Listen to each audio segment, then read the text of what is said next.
Okwoonona obutonde bw'ensi kikyali kizibu kinene naddala mu bitundu by'entobazi kati omwateekebwa amakkolero nga mu kiseera kino abawangaalira mu bifo bino bali mu kulaajana. Ebuyikwe abatuuze bali ku bunkenke n'okutya okukwatibwa endwadde eziva ku bukyafu olw'ekkolero ly'engoye Nytil okulimu okussaawo enkola entuufu ey'okutangiramu ebikyafu okulukutira mu nnyanja abantu mwe bavuba sako n'okufuna amazzi agakozesebwa mu bulamu bwa bulijjo.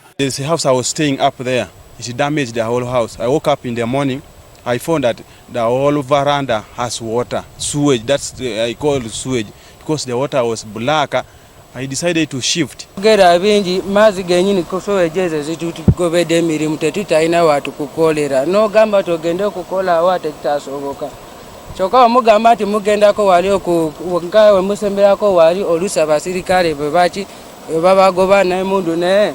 Bano bagamba baludde nga beemulugunya ku kkolero lino kyokka baliddukanya ne beefuula bannampulira zzibi olw'ebikyafu ebigenda mu maaso okulukutira ku mazzi gaabwe okuli ne chemicals kati ezivuddeko okufa kw'ebyennyanja. Kino kikosezza emirimu gyabwe. Olaba bikemiko ebiri mu mazzi byatugobera ab'ennyanja tetutasobola kukola mbeera nti yiyo entuufu kati ngaffe abavubi ba wano era twetaaga ki obuyambi mwabasobola mu chemicals bitugobedde ebyennyanja tuyisa famire zaffe ofuna ebintu nga school fees kye tufuna mu mazzi olw'ensonga kati bikemiko byagobawo buli kimu.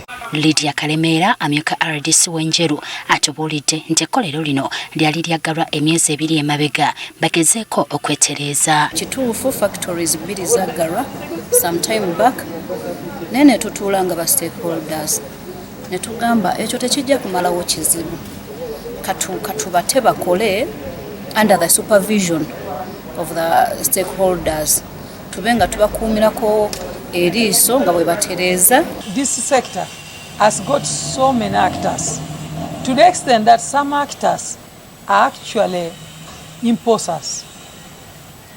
You find them talking big and saying we are connected to State House, we are connected to President's office, we are connected to big people. Ebiseera ebisinga ebintu nga bino bigenda mu maaso olw'obunafu bw'amateeka sako n'abo abalina okukola ogw'okulondoola.